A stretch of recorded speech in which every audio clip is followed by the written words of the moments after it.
Hi, this is Catherine Dubberly, the Answer Lady. Lately I've been having a lot of fun making shadow work designs. Shadow work is a very simple technique.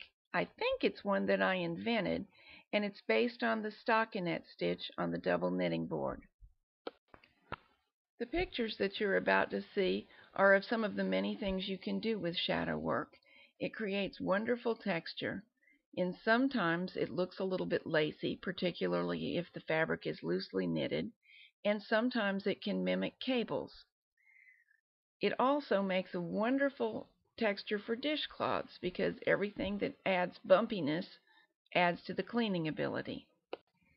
It can make pictures and designs on your knits, and it looks extremely fancy and difficult, but it is so not. You're just going to love it. The procedure is this. After knitting a normal row of stockinette, we transfer selected stitches to the next needle over. Then we knit the lower stitch over the upper stitch. On the following row, of course, there will be an empty needle. So when it is wrapped, there will only be one loop on it, and you can't actually knit the stitch. This needle will have to wait until the next row before it resumes knitting again. After working some shadow stitches, we wrap a stockinette row and knit it over normally, except for any needles that only have one loop. Here we're knitting over a row after knitting a row that contains shadow stitches and before working more shadow stitches. In this video, the back row has not yet been knitted over, so don't let that confuse you.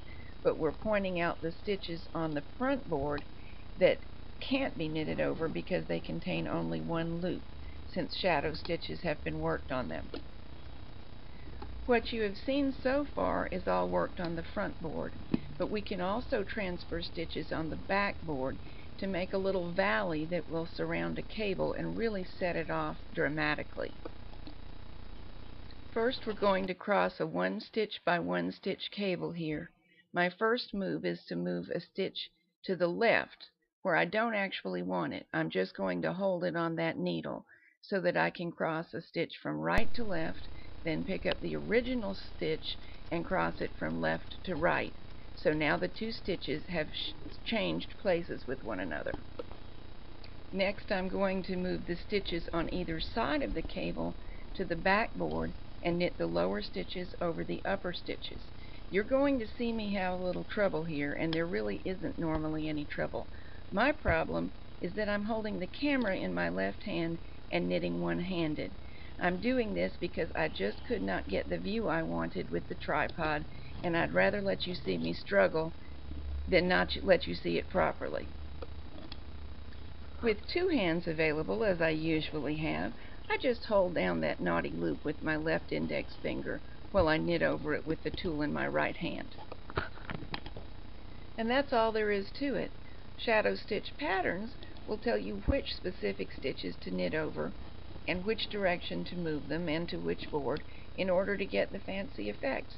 But all you're ever doing is moving stitches and knitting the bottom one over the top one.